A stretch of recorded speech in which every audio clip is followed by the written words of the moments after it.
Well, hold on. Well, what's it gonna be, partner?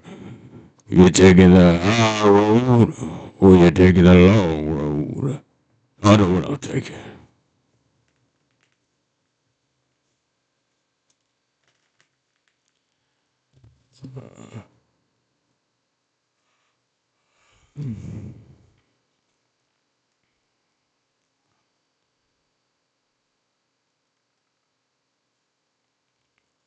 Well, what's it gonna be, partner? The high road or the long road? I could do that voice better, but I've been vaping. It's my problem.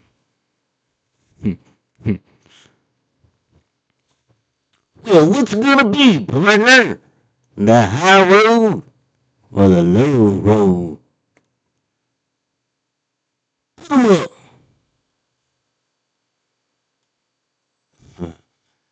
I like this one. Well, what's it gonna be, partner? Well, what's it gonna be? No. Let's rasp. It's gotta be like, well, what's it gonna be, partner? You taking the high road or you taking the low road? I have two pistolas to unleash upon you for whatever road you take. I know I'm using like biblical Shakespearean English while talking like a Frenchman, while looking at a picture of a cowboy with a Mexican goatee and white skin and a mullet to top it all off. What the hell?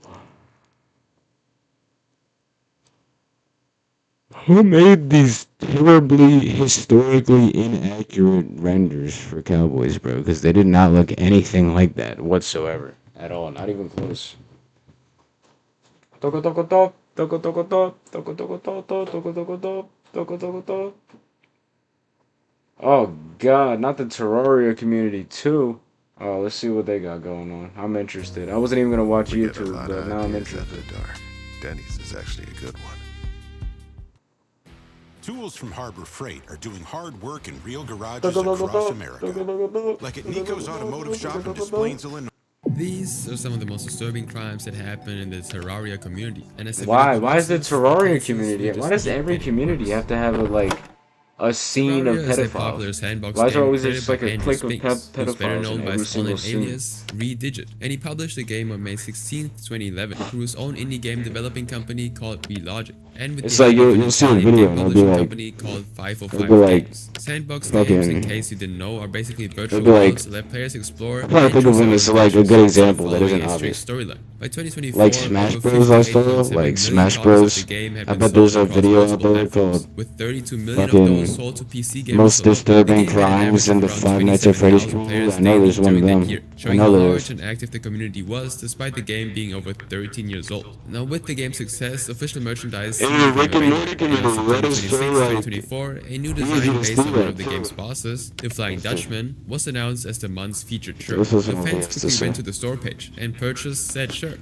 but over a month later, someone noticed something suspicious. On November 3rd, Reddit user InFactPlays posted his observation of the Flying Dutchman art in the Terraria subreddit. He accused the art of being AI generated and made a list of things that he found suspicious about the design, including the fact that no artist was officially credited for it, unlike in most Terraria merchandise. Now this had many fans disappointed, with one commenting, I think it's still a spit in the face for any artist who works or dream of working for Terraria. Who would want to use their talent for a company that's satisfied with AI art? Fortunately for the fans, Relogic was quick to respond to the controversy. Just a day after InFact's post, Ted Murphy, Relogic's head of business strategy and marketing, posted an update about the Flying Dutchman shirt, explaining, The shirt was put together by a new freelance designer engaged by one of our partners, due to our normal folks being tied up on other projects. While we didn't know it was AI assisted at the time, we've since confirmed that, while elements of the design are human generated, AI has been used for the shirt, both as a basis and for assisted elements. Essentially, the artist in question generated something in AI, and then we drew it a lot, but not all, fully, of the elements. Ted also announced that they had removed the shirt from the store page and promised to refund everyone who ordered it, even if they'd already received the item and intended to keep it. Apart from this, Relogic assured fans that they would be more careful to avoid allowing AI-generated art into their products and promotional art. They promised that any art that was discovered to be AI would be immediately removed, while contracts for their freelance artists were also updated. Seeing the company owning up to the mistake, fans showed support for Relogic. I even apologize for encouraging the them to delay, hire an but artist to my remake the voice Flying was sounding Dutchman design, retarded which on the Ted agreed stream. with. And 3 months later, on February 26, 27, 2025, a new Flying Dutchman shirt and hoodie were posted on the official Terraria store. The announcement page even made a reference to the past controversy, saying, "We have a design that is backed by popular demand, this time in a hand-drawn style,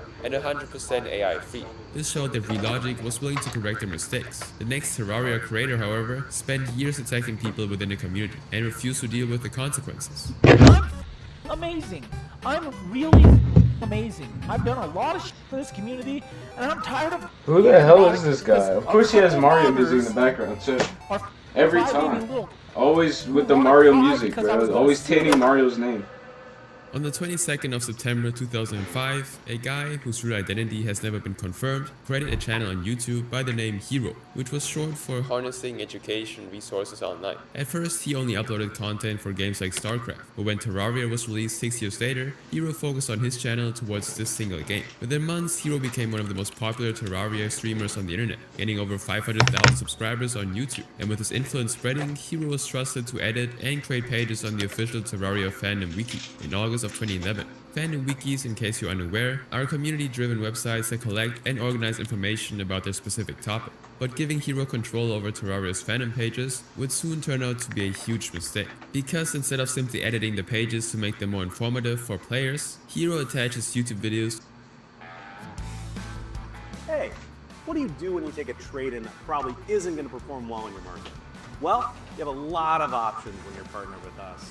Let's say your dealership is in the city and you just got this heavy to nearly every page to promote his own channel. He even created a page for an item, claiming that players would only be able to receive it if they joined him during his Twitch streams. And when other admins called him out around 5 months later, in January 2012, Hero banned them from the Terraria wiki. He even asked another page admin to make an automated rule to ban anyone who posted other videos to their pages. And given his actions, Hero's admin status for the wiki was eventually revoked sometime during the same month. And just weeks after this, in February of 2012, Terraria lead developer Andrew Spinks announced that he'd be leaving the team to focus on his family, as they were preparing to welcome their second child. Now, while most fans were supportive of this, Hero allegedly ridiculed Andrew during a now deleted video, calling him a child of special needs for wanting to leave for his family. And when fans criticized him for this comment, Hero simply deleted the video and denied ever saying those words. Now, despite these issues surrounding him, Hero was working on something to make another mark on the Terraria community. Aside from letting players create their own adventures within the game, Terraria also encouraged developers to add new elements, which is known as modding. And over the years, countless mods have been released for Terraria, expanding the game from creating new items and characters to changing the gameplay mechanics themselves. In March 2012, Hero promoted a mod he developed called Reborn, which featured new gameplay like a capture the flag mission and a player versus player option. Since Hero's name was attached to the project, the mod grew in popularity, getting thousands of downloads within days of the release. Alright, His let's behavior smoke towards this others shit. would become the talk of the community once again, because soon reports came out that alleged that the development team behind the Reborn mod experienced toxic work conditions due to Hero's mismanagement and abusive behavior. And since they weren't paid for their work on Reborn, the team had asked Hero to let them create a donation link for the official site of the mod that would allow players to voluntarily donate to them instead. But Hero was against this and even refused to credit the team's names on the page. And when the team pushed back, Hero threatened to sue them. Because of other conflicts within the team, they disbanded around mid-2012. Just months after the mod was released, and the Reborn mod hasn't received any updates since. But Hero wasn't done just yet, and he would return with a new mod called Gemaiki less than 2 years later, in early 2014, and he would make the biggest mistake of his career just a year after. As Terraria was preparing for their highly anticipated update for 2015, they gave early access to the new version of the game to streamers to promote it.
tiring for me to create. I have privated all my videos for one. I have found other happiness in my life. I wish you all the best. And the statement officially ended Serious Run as one of the most influential and controversial Terraria content creators. The next story involves another of Terraria's most well-known community members, the team built his legacy by involving the young and innocent. Now I have to be honest with you guys, the next couple of months are going to be really busy for me, though because I didn't want to stop, posting videos for you guys, I brought my friend Ethan to actually kind of be my co-host and do some voiceovers as well. So he will take over the rest of the video. Let me know in the comments if you like his voice. He's British, but I think you'll really like him. Hi everyone. As David mentioned, I'm Ethan. I'm going to be covering half some of these topics, a couple of videos. I want to thank David for inviting me onto this channel. I've viewed a lot of this content already from similar creators and the Master channel in general. And when I received the invitation, I thought, why not? I already watch a lot of the content, so why not give it my best shot?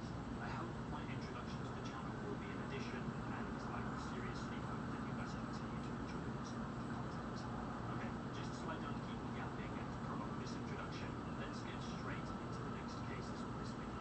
Given what's been going on in the Calamity community, this seems very fitting. Were you ever curious about the best way to deal with a file? On May 27th, 2016, just days after the game's 5th anniversary, a developer named Andrew, better known online as Fabsol, announced the release of the Calamity mod on Terraria's official forum page. This mod offered new enemies and environments that nearly doubled the game's original content. Because of its massive additional content, Calamity would turn out to become the most successful mod made for the game, gathering over 9 million Terraria players.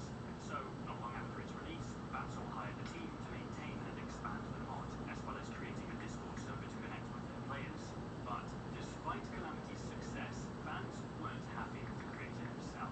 Over Discord, he made comments against players, with one Steam user saying, Fabsol made the Calamity mod. It was great until he decided to ruin everything, nerfing almost all fun items, making every boss have infinite health, making you one-tap everything, etc.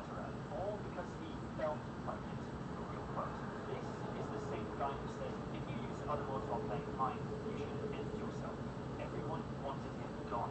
Then on December 1st, 2022, well over 6 years after Fabsol released the mod, at least 22 developers left the Calamity team, which surprised many of the fans. Fabsol explained the situation over Discord 3 days later on December 4th, saying, The team has split due to a lack of proper leadership, which is entirely my fault. Miscommunications on all sides, a lack of trust in each other, avoidance of accountability when mistakes were made, and fears of confronting the issue we all face. I know my blame in all this. I wasn't the leader I should have been. I wasn't managing things like I should have been. I wasn't coordinating people properly. I know that nobody is perfect, but that doesn't excuse any of my failures. I need to be better and stop blaming the negative influences in my life for errors that I've made entirely myself. and to tell their side of the story, one of the former developers, Narcissistically, held a Reddit Ask Me Anything thread on January 18th, 2023, more than a month after the mass resigned.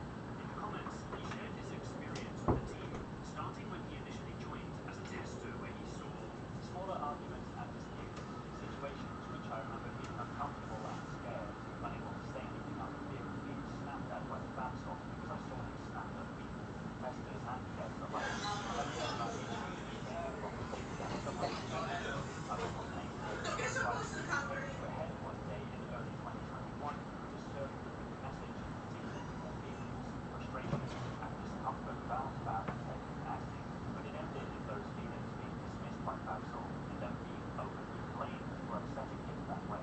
According to Narcissistically, the team made more attempts to discuss these issues up to the days before they left, but things didn't turn out the way they hoped. There was a 6 or 7 hour-long text conversation sometime in late November 2022 where people tried to confront Fabsol about these long-standing issues, but it failed to go anywhere in the end. Fabsol was absent for definitely the first hour or so, needed someone else to drag him into the conversation. He was avoiding it, was merely reading what people were saying because he was making joking comments here and there, not replying to people who were trying to have a sincere, serious conversation that was being heard for so long. I lost no longer felt welcome, so I left. Despite these issues spreading online and causing people to see Fabsol in a negative way, Calamity's development and popularity Everything seemed like a good idea after dark. Denny's actually is. Only good decisions here. to unpack the wild choices along the way. Denny's, open late.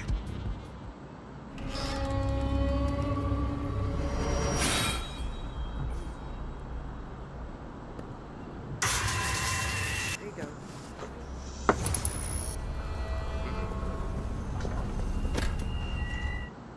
Continued for another 2 years. That was until May 25th, 2025, when one message led to his secrets being revealed. On Discord, Fabsol said, "Many women aren't comfortable with trans women being in their bathrooms, and if I were a woman, I wouldn't be comfortable with it either. Yes, there, I said it.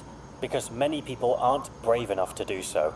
This sparked an online debate about trans people, which was troubling for members of the community. As one Redditor pointed out, basically, Fabsol outed himself as a transphobe, when, like, a very considerable portion of the dev team is trans. Among the trans members of the Calamity development team was an individual named Che, the head lore writer, and Hearts Plus Up, one of the team's music composers and pixel artists. And apart from members of his team being trans, fans also pointed out how Fabsol made a non-playable character based on himself called Drunk Princess. One Redditor commented, "Funny how this guy whose self-insert is a woman turned out to be transphobic."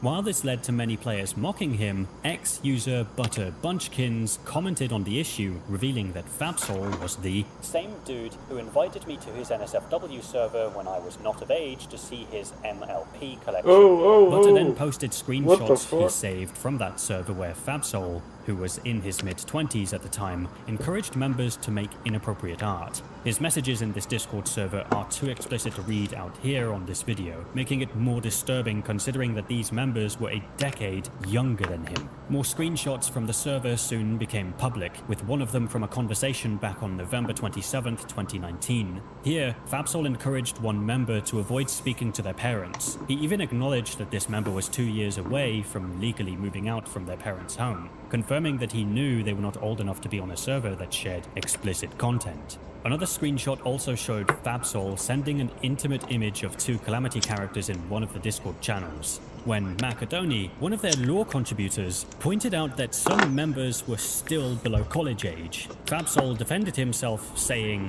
"When I was in high school, I was horny AF." The community was shocked to see Fabsol's conversations with these young members. So within hours after the transphobic comments that started it all, one of Calamity's developers, Shay, announced on Discord, "Today, we were informed of some statements made by Fabsol in this server that directly affected members of the trans Calamity community. Soon after this was brought up, we were also provided screenshots from an NSFW server Fabsol co-owned, where several smaller humans were allowed to join."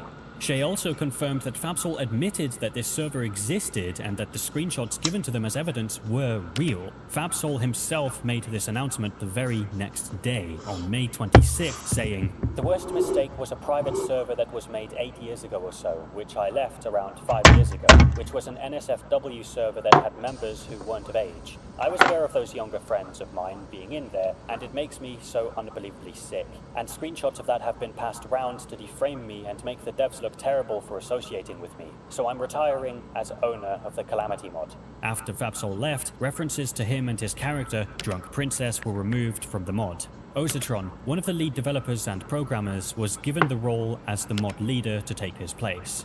Fabsol sharing inappropriate content to not-of-age members became the final straw that destroyed his career, and the next Calamity team member was found doing something similar, but this time, he specifically targeted a young fan to get what he wanted.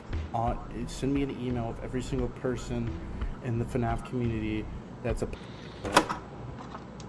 Mr. Small, who also went by the name Bird online, was a contributor for the Calamity mod from South Korea. For the sake of this video, we'll just call him Bird. He was credited for redesigning one of Calamity's enemy bosses, the Desert Scourge, along with other items in the game like the rare accessory called Coco's Feather. For years, Bird's designs became part of Calamity's growth, but by early 2024, he left the development team and asked to have some of his creations removed, including Coco's Feather, as well while the team were working on the new updates where his work would be removed, they received a troubling message. On July 4th, 2024, a former Calamity developer, who we'll call Sam, received a message from a player who I'll be calling Grace. Grace was an artist and a fan of both Terraria and the Calamity mod. However, she reported that another Calamity developer had been sending inappropriate messages to her for years. It all began 3 years earlier, around 2021, and continued up to February 2024, just 5 months before she sent the report.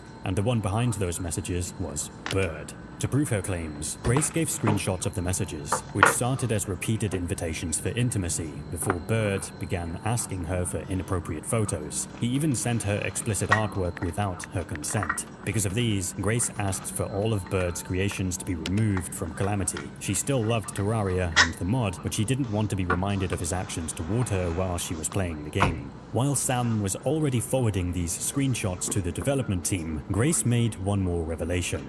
Bird began messaging her while she was 2 years away from adulthood, and although there's no confirmation of how old Bird was at the time, Sam and the team immediately began discussing how they could remove his name and works from the mod completely. This was apparently the only thing they could do since Bird had already left the team months before. Just a day later, another member of the team, who we'll call Jesse, sent Bird a message to get his side of the story. However, Bird claimed that he didn't remember sending those messages to Grace. Instead, he used this issue as one of the reasons why he resented Calamity and tried to get rid of all the memories I had. He also claimed that seeing the messages made him want to cause pain on himself, so he asked Jesse to keep this story within the dev server since, I'm really scared, I have to admit it. Jesse promised that the team would keep this story to themselves to keep Bird from getting the backlash. However, Grace wanted people to know what he did, and so, just 21 days later, on July 26th, her friend Anna posted on her X account saying, My friend sent these to me. She wishes to remain anonymous to let everyone know about this. After all the pain she suffered, I don't want this matter to go unsolved. She hopes people can know about this instead of hating the mod guy who did this to her. Though she didn't explain how they got the screenshots from Bird and Jesse's chat, Anna posted images both from that conversation and from Grace's report. Whoa. What's that? I just built a budgeting app in Base 44. Guys, Nina just built an app. Impossible. Nina can't code. Interesting. Can it generate reports? It can now. The details of Bird's action quickly spread online, with Calamity mod players showing support to Grace while calling out the former developer. By the next month, on August 11th, 2024, the screenshots were posted in the Calamity mod subreddit, telling more players about what happened. Since the team's only response to the story was to remove Bird's work and name in their next update, one Redditor felt this wasn't enough. They said, This annoys me with how poorly this seems to have been handled. I understand that the victim only requested to have his contributions to the mod be removed, but he committed a horrible crime and admitted to it. Not to mention the fact he's so bold in the stuff he was saying to her tells me he's very likely done this with others and may be actively still doing so. He is a predator and needs to be found and arrested, not protected and covered up while silently removing him from the mod. Despite criticism of how they handled the situation, the Calamity dev team didn't make a panic statement about Bird's actions. Instead, they pushed ahead with the update of removing all his work from the mod, which was finalized 6 months later in February 2025. Meanwhile, Bird was also quiet about the situation. That was until April 2025, almost a year after the story came out, when someone on X tagged him in screenshots from Anna's post. This time, Bird tried to defend himself, saying, The incident in the post happened at least 5 to 6 years ago. I was so reckless and did such stupid things back then, so this fact is absolutely my fault. I have no intention of denying this, and I hoped to embrace this sin and become a better person. He then attached a screenshot of a conversation with Grace from December 27th, 2021, where Bird apologized for his messages to her. He even promised to leave her alone, which Grace accepted. However, he began chatting with her again March 9th, 2023, just over a year after he promised not to message her again. Bird told her, I'm sick of the guilt coming up to keep talking to you. I just want to be able to talk to you like before. Grace responded with, Sure, I don't mind. just normal friends. Grace accepted his apology and set up boundaries that they were only friends. But given the screenshots Grace sent to Sam, it was clear that Bird went against this since he continued the inappropriate messages up to early 2024. Bird didn't address this, and instead, he tried to shift some blame on Grace, saying, "Although it's late, I'd like to say a little more. At the time, due to internal circumstances, I quit Calamity Dev, and Grace suddenly developed PTSD on the Calamity Art Discord channel, so she maliciously edited all of her past actions and made it public." As of making this video, Bird still remains active as an artist, posting his work on X while his creations for Calamity had been either removed or replaced. His actions made his legacy in Calamity disappear completely, while the next creator caused the downfall of his entire mod, all because of one secret that no one, not even his own team, saw coming. Became serious within this roleplay. I'm talking about that kind of serious, if you know what I'm saying right now. On July 12, 2018, another of Terraria's largest mods, called Ancients Awakened, was released. The mod was created by Jonathan Oakson, better known in the community as AlphaKip. Ancients Awakened gained a massive following, with players comparing it to other big Terraria mods like Calamity. AlphaKip soon hired 20 new developers to maintain his mod and expand it, and one of them was a woman named Elizabeth Yamamoto, or Liz for short, who served as both a vice director and chief story writer for the Ancients Awakened mod. For years, AlphaKip led the team while planning out the mod's future with Liz as she helped him develop the lore. And from the outside, things were going well as the mod continued to attract more players, while their Discord servers gathered over 6,000 members. But like what happened with the Calamity team, troubles soon began. Players noticed how difficult it was to reach out to the team when there was an issue. Users even vented their frustrations about this on the official Terraria forum site, with one of them sharing their experience in May 2019 saying, "Holy hell, they have to have like 40 different channels, and that's a conservative estimate. Instant barrage of rules, hundreds of people, tons of channels and posts. How is one supposed to find any information in this format? You can't just click go to the first post in channel or anything. Really, really poor system. Now I just feel frustrated and like none of this was at all worth the time investment, and I'm considering removing it just because of how painful it is to contact the devs about anything." On top of this, one of the mod's composers, Ferret, suddenly left the team around mid-2019, claiming that it was because of toxic dev environment. He even pulled his music from the mod and deleted his YouTube channel to erase his involvement with Ancients Awakened. This had fans concerned, but with no new details coming up after he left, discussions eventually stopped. That was until Liz posted a Google Doc link on Discord on September 7th, 2020, 2 years after the mod's release, and what she confessed to was something no one saw coming. In the document, she explained, "Dissociative identity disorder is something I've been dealing with for the past 5 years. Most of you know it as multiple personality disorder. I, however, am not the one who has been diagnosed with it. I'm merely nothing more than a product of it. Alpha has been struggling with his DID, and I am the other personality inside of him. We've been like this for many years, and it's been something we struggle with." It turned out that AlphaKip and Liz were the same person. Liz acknowledged that this would be a shock to their team as well, but she also added this message at the end. "To those who I have particularly hurt in the past, all I can say is that I'm sorry. I promise from today forward is a new me."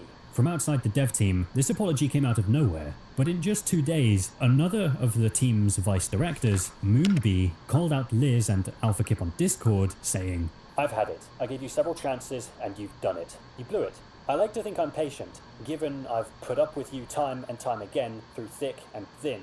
I was always there, hoping you'd learn. I'm quite frankly astonished at how far we've gotten, and how little you've come to improve, and quite frankly, I'm appalled by your actions too." Below his post was a Google Doc link where he explained what Liz was apologizing for and what could be the reason why she made the confession in the first place. Moon began by talking about the conditions with the team, saying, "Due to Alpha and Liz's bad management, AA has terrible working conditions for devs. There was no proper communication among devs. Alpha and Liz constantly kept plans to themselves and never properly wrote things down. They didn't properly receive criticism and often got away with ignoring it entirely. They rushed people to get things finished. They were very controlling with people's music, despite not knowing how to compose. They would blame problems on people and never recognize their own faults. They refused to let the mod properly grow and develop, instead of being rude to people who wanted to see it improve. These were likely what led to Ferret suddenly leaving the team months before, but what Moon said next revealed that Liz was doing something far worse than causing this toxic dev environment. In his Google Doc, Moon then introduced a person named Seminora, or Sume for short, who's a mod user and Terraria artist who got close with Liz. From the start, Sume had told Liz that she had a tulpa, which in simple words means a sentient being who is imagined into existence by a person to be a companion inside their own mind. This is different from having multiple personalities, since a tulpa is not something caused by severe trauma and identity fragmentation, and instead is essentially a completely separate imaginary being with free will, their own thoughts and memories, at least to the person who's created them, who's consciously aware of the tulpa that exists in their own head alongside them, rather than the tulpa being something that takes over the mind or body, as is the case with multiple personality disorder. In Tibetan Buddhism, where the name comes from and roughly translates to phantom, tulpas were believed to be made through spiritual concentration by people known as tulpamancers, who basically willed an imaginary friend into existence, but recent studies have shown that the phenomenon is purely psychological rather than paranormal. Moon then continued about how Sume became close to Liz after she started helping her calm down whenever she got angry toward the dev team. He said, Sume started by just wanting to help AA. She thought she was helping everyone and calming down Liz. Liz started talking about families and how roleplay is important to her. Sume agreed to do a roleplay with her, and it started out as just pretend. The roleplay started to get more and more serious. Sume decided to be her lover in the roleplay, and they got married and had a kid in it. It started to become a honeymoon in Sume's world. From Moon's description, Sume was dedicated to this RP relationship. However, things took a dark turn when Liz started to make Sume have RP intimacy with her and say inappropriate things. Sume started trying to get away, and then Liz started guilt-tripping her. Liz used their RP baby, Cynthia, to manipulate Sume into a family loop, interrupting her actual life. Liz even attempted to force herself on one of Sume's tulpas. Her brain had to go into defensive mode to push Alpha and Liz out. Finally, Gibbs and Moonbee intervened and stopped Liz. The event led to Sume experiencing so much anxiety that she stopped eating, which affected her physical health. And yet, Liz allegedly continued trying to interact with Sume to manipulate her. What's worse was that this wasn't the first case of Liz trying to attack a player through roleplay. Though things didn't escalate as badly with Sume, a Terraria artist named Ran also became Liz's victim, revealing a pattern of disturbing behavior. With his history of manipulation and attacks, AlphaKip sent private messages to Sume after Moon's post. He lashed out at her, saying, "Why does everything go wrong for me?" Then, he threatened Liz's existence. This could mean that he wanted to remove his Liz personality psychologically, but how AlphaKip talked about it sounded far more violent than that. "There will be blood on my hands tonight. Once there is, I will stop at nothing to make this mod better. She will feel nothing but pain for the rest of my life." Meanwhile, members of the dev team began pulling away from Ancients Awakened and began asking to have their work removed from the mod, which AlphaKip refused to do. And after AlphaKip refused... I gotta get Frieder. Where's the cart? It's in my face. I'm fried.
Stop brain rotting, bro. That's what my hair looks like? Whoa, that's tough.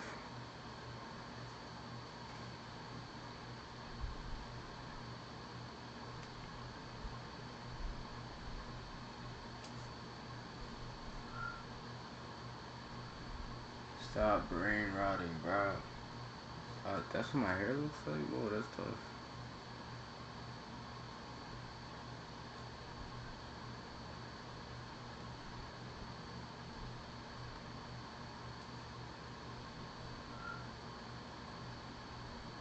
Stop brain rotting, bro.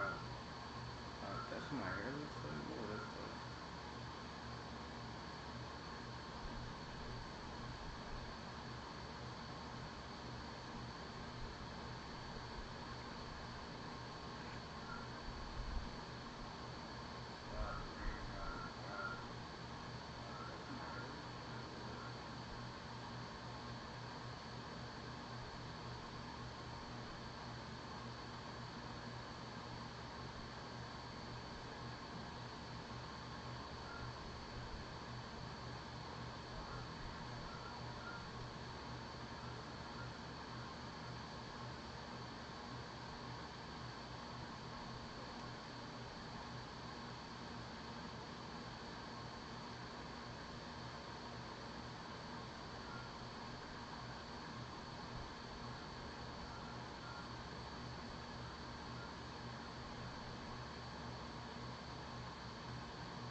Y'all gotta wake up, bro. Fuck. I gotta wake up, bro. I gotta go to sleep, bro. That's the problem. I gotta go to sleep. Fuck. Y'all gotta wake up, bro. Fuck. I gotta wake up, bro. I gotta go to sleep, bro. That's the problem. I gotta go to sleep. Fuck. Y'all gotta wake up, bro. Fuck. I gotta wake up, bro. I gotta go to sleep, bro. That's the problem. I gotta go to sleep. Fuck. Y'all gotta wake up, bro. I'm sorry, bro. I did it again, bro. No. I'm sorry, bro.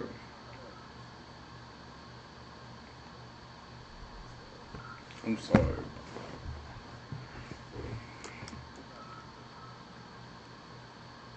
I'm sorry, bro. I did it again, bro. No. I'm sorry, bro.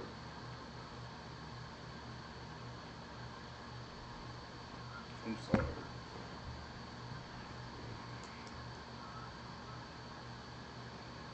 I'm sorry, bro. I did it again, bro. No. I'm sorry, bro.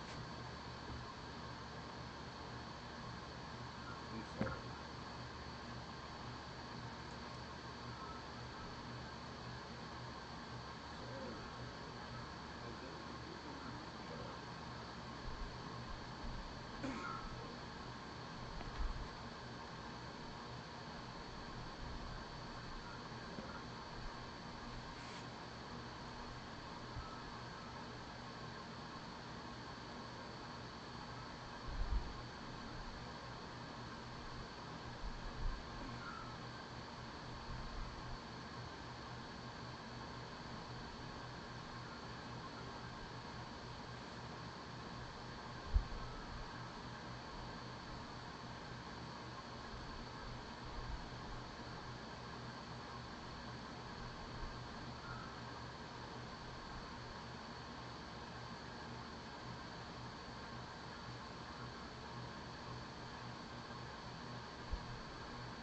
He'll be alright. Breathe.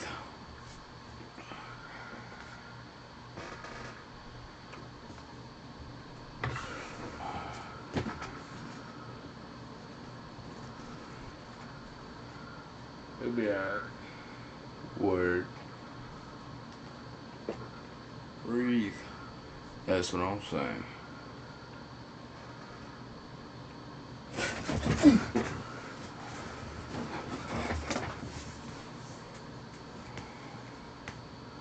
He'll be alright. Word. Breathe. That's what I'm saying.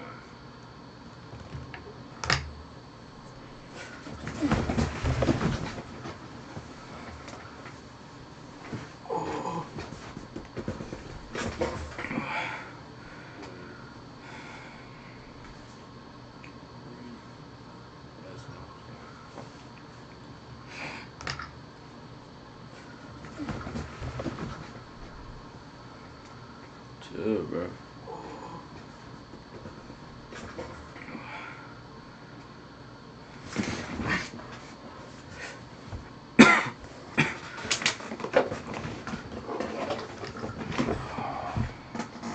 That was weird. Chill, bro.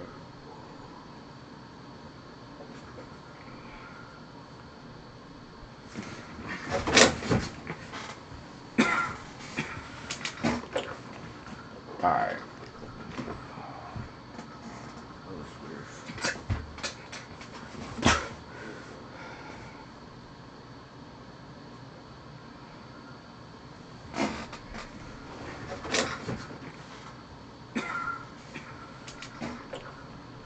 Alright.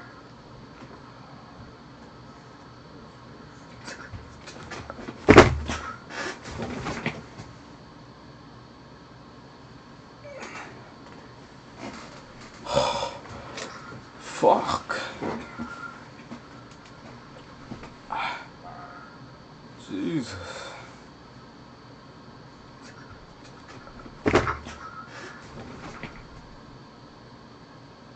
That's fucked up. Fuck. Jesus.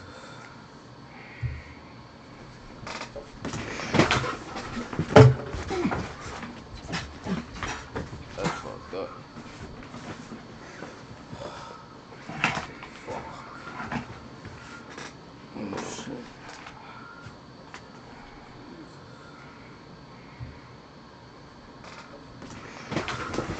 What? Chill. Oh.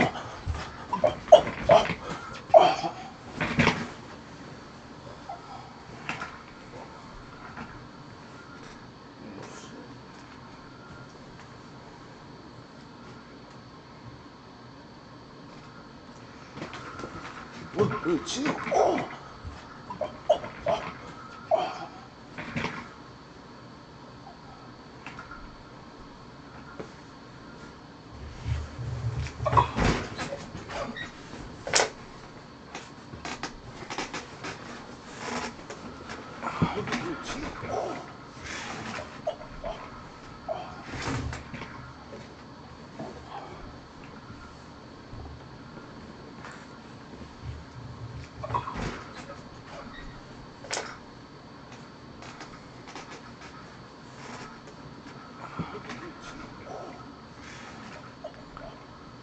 Alright. There's a lot going on here.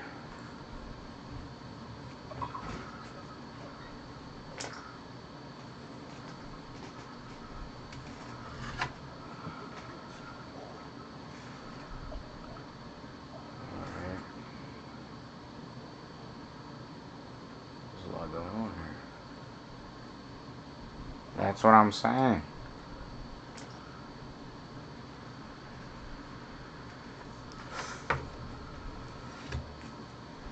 Damn, they still fighting down there.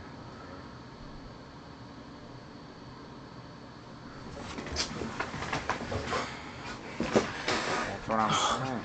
Sweet chin music. Oh. Oh, that's crazy. That's crazy. I rocked him. I rocked him. Oh, shit. What's going on here? Sweet chin music. What? Nah, bro. Oh, that's crazy. That's crazy. I rocked him. Frick. Darn it. Sweet chin music. What? Nah, bro.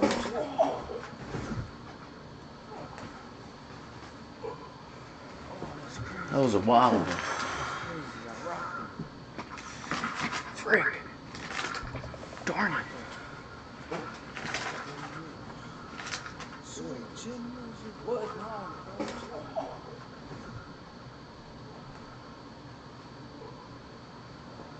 That was a wild one. Frick. Darn it. Just getting tired of that guy.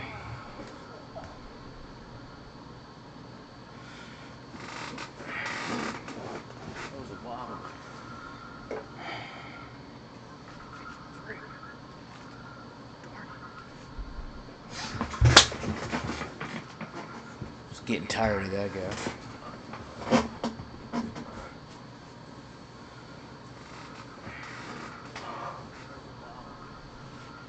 Ow.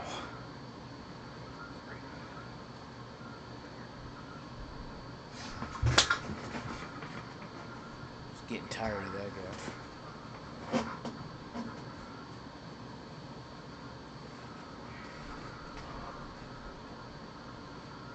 Ow. Yeah, that one hurt. I don't know if I can keep doing this. I don't know how much longer I can keep doing this.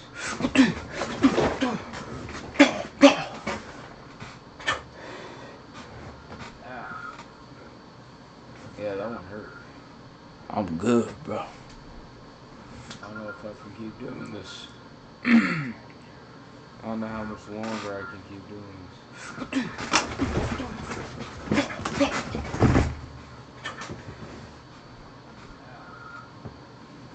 Yeah, that one hurt. I'm good, bro. I don't know if I can keep doing this. I don't know how much longer I can keep doing this.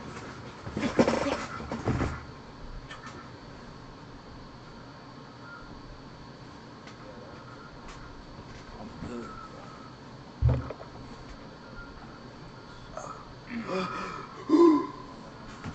You alright?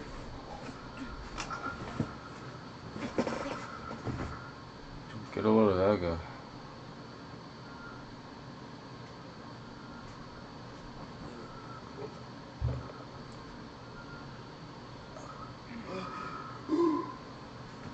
You alright?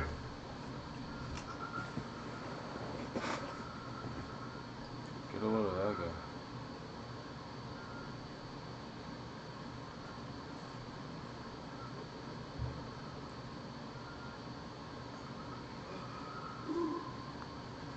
You alright?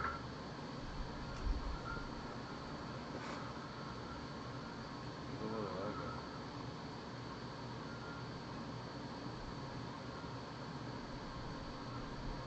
Whoa, I'm high, bro. This is what we wanted, right? This is what we wanted. Shut the fuck up. This is what we wanted, right? Was to get high, bro. That's what I thought we wanted, bro. Was to get high, bro. Like, come on, bro. Nah, bro. I'm talking right now, bro. Come on. This is what we wanted. I was just talking. This is what we wanted, right? Was to get high, bro. My fault, bro. That's what I thought we wanted, bro. Was to get high, bro. Like, come on, bro. Nah, bro. I'm talking right now, bro. Come on. This is what we wanted. I was just talking. This is what we wanted, right? Was to get high, bro. My fault, bro.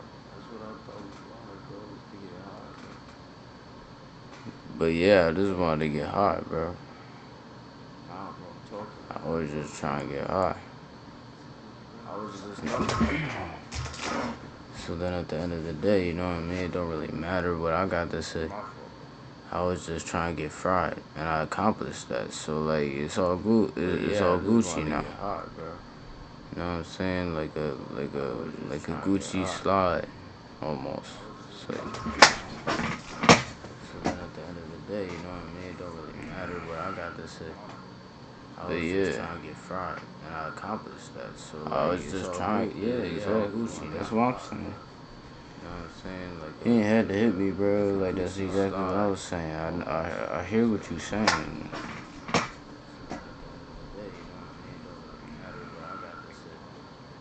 But yeah, I was just trying. You see that shit? That's what I'm saying. Yeah, they acting crazy over there, bro. I don't know what's going on with them. I hear what you saying.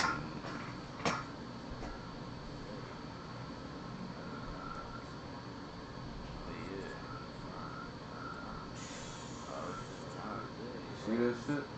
Yeah. Yeah, they acting crazy over there, bro. I don't know. That's what I'm saying, bro. Nah, that's crazy.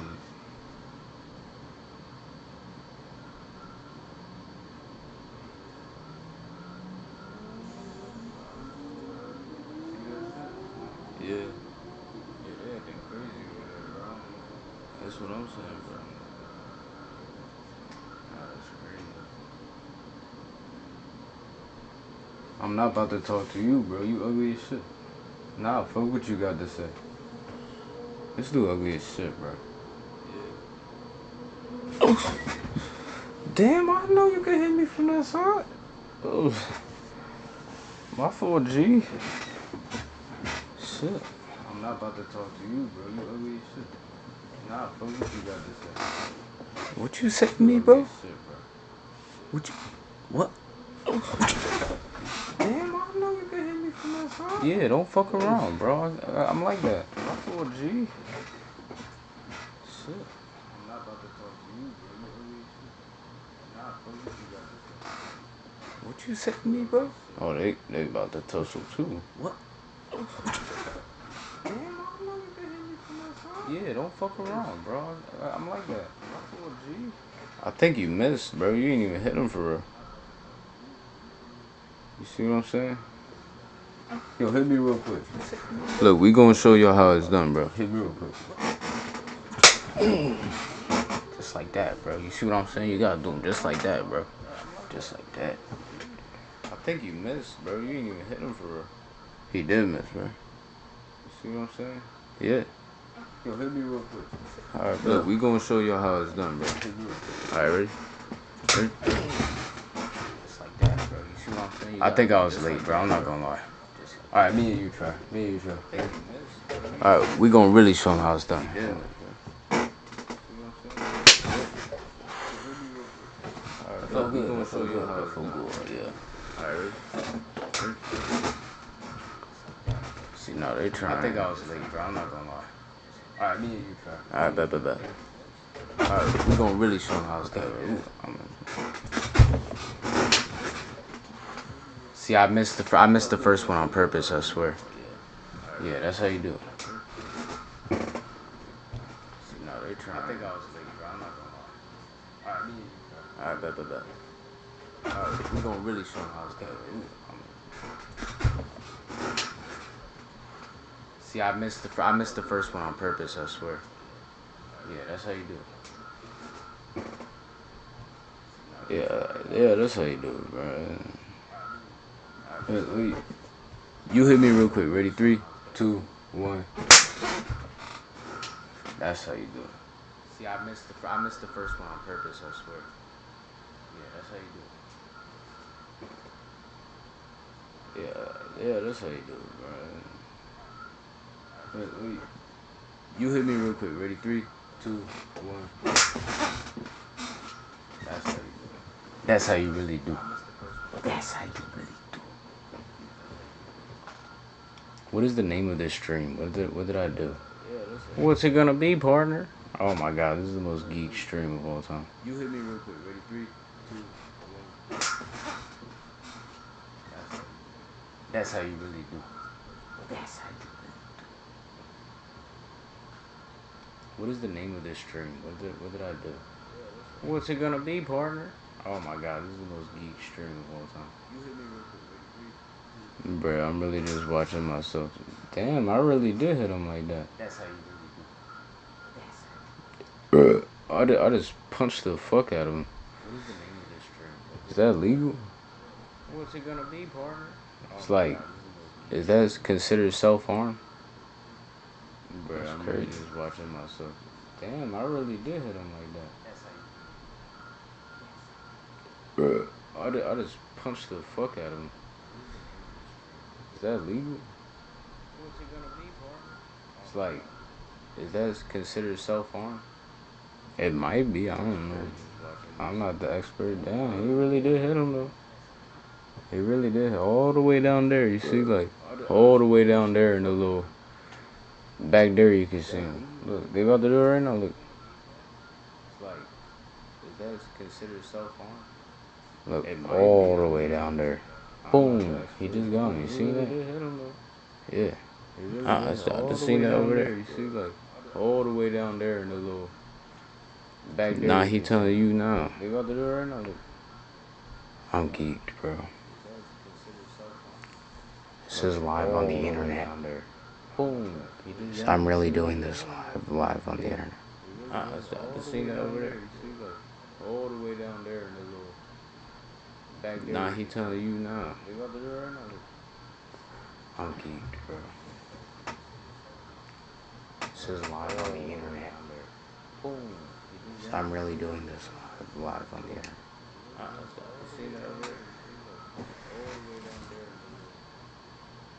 Nah, he telling you now. I'm geeked, bro.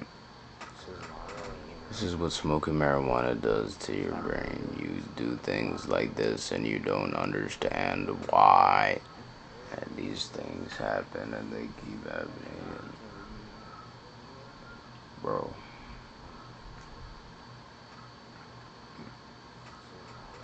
This is what smoking marijuana does to your brain. You do things like this and you don't do things like this and why. Then you smoke marijuana and then they keep happening.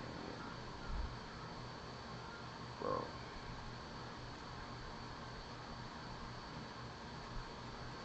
This is what smoking marijuana does to you. Bro, smoking marijuana does do shit to you though, like this, and then it fucks up your brain, bro.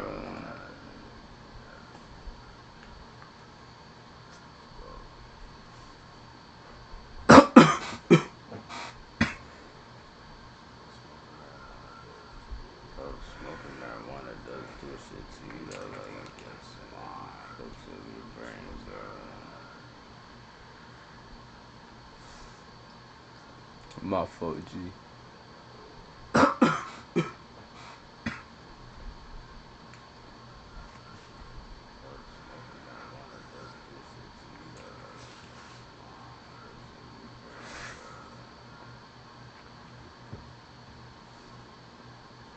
My fault, G. I'm looking small, bro. I gotta go back to gym, bro. I gotta go back to gym, bro. Oh, shit. Oh. Oh. Alright, but I still gotta build. Because that only happens when I flex. I'm looking small, bro. I gotta go back to gym, bro. I gotta go back to gym, bro. Oh, I'm not actually looking that small. Oh, shit. When I flex. Oh. Oh. Alright, but I still gotta build. Because that only happens when I'm looking small, bro. I gotta go back to gym, bro. I gotta go back to gym. Oh, I'm not actually looking that small. Oh, shit. When I flex. Oh. Oh. Alright, but I still gotta build. Because that only happens when I'm looking small. No flex at all. I look like a middle schooler. From this angle, I look like shit. From this angle, I look big. From the angle, I look like shit. From the angle, I look big. From the angle, I look like shit. From the angle, I look big. No flex at all. From the angle, I look like shit. I look like a from the angle, I look big. From this angle, I look like shit. From this angle, I look big. I got no meat on my bones, bro. I don't eat.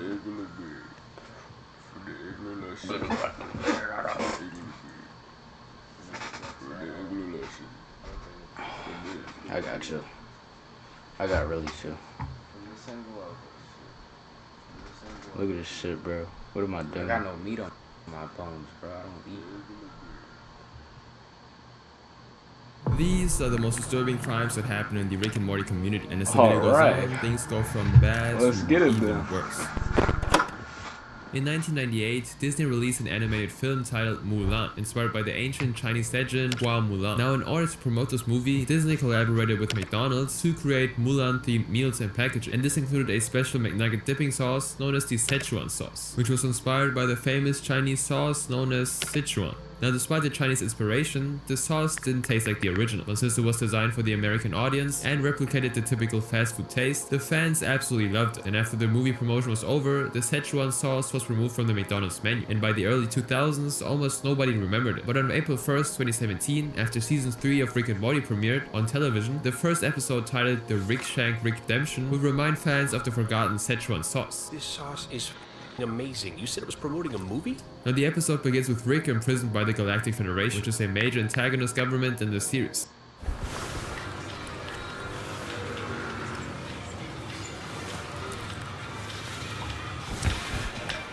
Now, the Galactic Federation captured Rick with the aim of extracting the secrets of how he invented the portal gun, and to achieve that, they had to use a device called a Brainalyzer on it. This device places a person inside a simulated version of their own memories and allows the Federation agents to physically interact with the memories. And once the Brainalyzer was used on Rick, he appears to share memories about how he invented the portal gun. But unknown to the Federation agents, Rick was only sharing a fabricated memory. And so he eventually escapes, and the episode ends with Rick revealing that the entire backstory was fake, and that the Szechuan sauce was his real motivation for staying in his old memories for so long. Now, very quickly this became a widespread meme, and soon fans who remembered the sauce from 1998 felt nostalgic, while younger fans were filled with curiosity. And so not long after these conversations began, someone launched a petition on change.org for McDonald's to bring back the Szechuan sauce. And this campaign actually gained massive traction on social media, and the petition soon ended with over 38,000 signatures. Now, in response to that, on July 30th, 2017, McDonald's actually sent a jug of Szechuan sauce to Rick and Morty's creators, Justin Roiland and Dan Harmon. And Justin then took a picture picture of the package and posted it on Twitter, and in the package was a letter to Justin that reads, "We finally did it. It took months, but we finally brought back some Szechuan sauce. We wish we could have brought more sauce through, but we couldn't risk keeping a portal like that open. Think about it. If you knew in 1998 that McDonald's would have all-day breakfast in 2017, would you really want to stay in 1998? Of course not. A few lucky fans will also get to experience the glory, but the first bottle in this dimension is for you." Now this brought extreme excitement to fans, and triggered speculation that a wider release might follow, even though the notes stated clearly that only a few lucky fans would get it. Now 3 months would actually pass with no words from McDonald's. However, on October 1st, 2017, they would announce a one-day limited return of the Szechuan sauce, scheduled for October 7th, 2017, on 2 p.m. And with the date in mind now, fans prepared to arrive early at their nearest participating McDonald's. And so even the night before the promotion even started, fans already began arriving at McDonald's locations across the country, with some camping out overnight to secure spots. Now at one of the most popular McDonald's spots in San Jose, California, over 1,000 people lined up, with the line snaking around the block before 2 p.m. And the same happened in California, where hundreds of people queued around the block before release time. And even worse, some Canadian fans traveled across the border, all to purchase the sauce. Now by 2 p.m, over 100 McDonald's stores reported having way too many customers queuing for the sauce. And the problem was that the stores received far fewer packets than expected. And as a matter of fact, some stores never even received any sauces at all. Now this announcement about the shortage was made across all locations, eventually leading to the start of raffle systems to determine those who could actually get the sauce in some stores. Now at an Orlando McDonald's, after the employees announced insufficient supply, fans booed for several minutes before most of the crowd then just simply left. But it was a different story at the Newark locations, where some stores weren't even aware of the promotion and never received shipments, leading to fans holding up makeshift protest signs with the hashtag #GiveUsTheSauce. However, these reactions are tame compared to what happened at one of the McDonald's in Manhattan, because as soon as the fans got the heartbreaking news, they began screaming as loud as they can, escalating the tension. And for a while it looked like the situation could escalate out of control and violence was just bound to erupt, but thankfully the employees managed to contain it before it actually got out of control. However, things unfolded very differently at the San Jose McDonald's, where one fan lost control and gave people an unforgettable spectacle. I want Szechuan sauce! Where's my Szechuan sauce? I'm Pickle Rick! What beloved dum dum! I'm Pickle Rick! Rick! Rick! Rick! I'm Pickle Rick! Rick! Rick! What the heck? And around the same time, fans at a different location began to chant Szechuan sauce.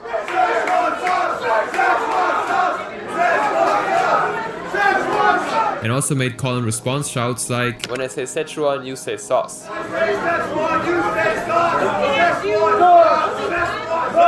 Now the situation was under control for a while, until some fans allegedly jumped over the counter to steal what was left of the sauce. And this led to physical altercations, prompting people to call the police for intervention. They were able to identify 4 males and an unknown number of females fist-fighting over tickets. And although no arrests were made, the large crowd was eventually dispersed. And although this story was chaotic, the next case is even more disturbing since it involves death threats. As a result, the writers were harassed and even had their personal information published online.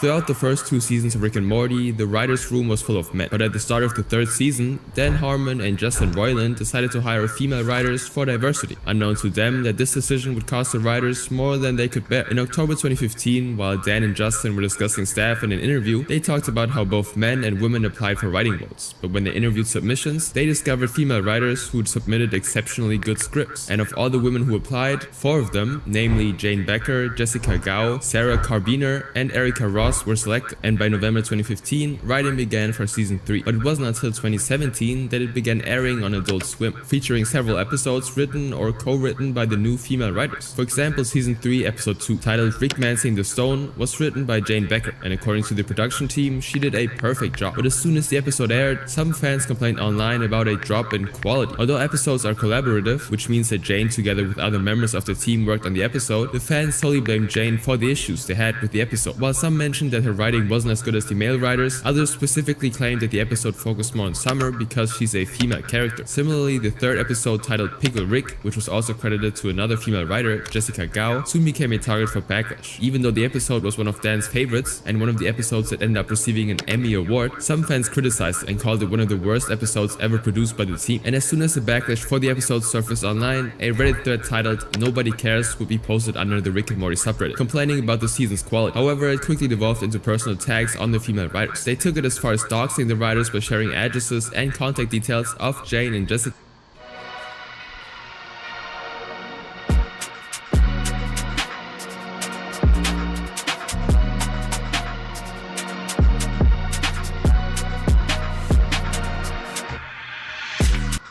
Without their consent, and before the moderators could actually stop this, the information had spread throughout the platform. Now the moderators eventually removed most of the comments, but screenshots survived, and they revealed exactly how vicious the attacks were. One of them read, "It's Hollywood. It's always been female-dominant viewpoint, because they complain the loudest. I hope the entire staff of the show is sent to Saudi Arabia and have their female private parts cut off, so they can witness real oppression and sexism." And as the backlash continued to escalate, the Reddit moderator Elastic Gomez made a statement to condemn the behavior, saying, "Some people have been threatening and harassing the female writers of Rick and Morty, all because they didn't particularly care for the past few episodes. It goes without saying that regardless of what you think about the show, this sort of behavior is bad, and inciting more harassment of these people is not allowed on the subreddit. While we are allowing discussion of this topic, smear campaigns against any individual will be removed. Repeated offenses will result in a temporary ban." And after this statement, Elastic removed every threatening and offensive comment targeted at the writers. They also made sure that the users who posted these comments were banned from posting anything on the subreddit. And although these actions helped to contain the situation on Reddit, the trolls didn't stop there. They instead just moved to Twitter and sent death threats to the female writers. Some of the writers even noted in an interview how they received violent intimacy threats, as well as vulgar language and sexist comments under every single post. And not long after these disturbing posts were made, Twitter decided to remove them from the platform too, due to violation of policies. And now news articles documenting the harassment are the only evidence that they ever actually existed. In September 2017, Dan condemned the harassment in an Entertainment Weekly interview, saying, "I've made no bones about the fact that I loathe these people. It sucks." He then highlighted the irony of the trolls' actions given the show's theme. The series itself pretty much condemns toxic masculinity and entitlement, especially Pickle Rick, which features Freudian themes, which are theories from Sigmund Freud on ego and superego. This episode actually focuses on how Rick was controlled by buried emotions and his fragile ego, making him unable to handle his feelings. And after Dan's comment, Adult Swim also supported his stance by putting out a statement saying, "We wholeheartedly support that and the entire team of talented female writers and crew on Rick and Morty." Now Jessica and Jane didn't publicly respond to the harassment. However, another female writer, Sarah Carbiner, mentioned the writers and had goals of enhancing Beth. It's time for bed, ladies and gentlemen. It's time for me to go to bed. If I don't go to bed, I don't go to work. And if I don't go to work, I don't make my money. And then I don't make my money, I don't get my job no more. I stop making my money and then I die. You hear what I'm saying? So I'll catch y'all on the next one. Peace and love, ladies and gentlemen.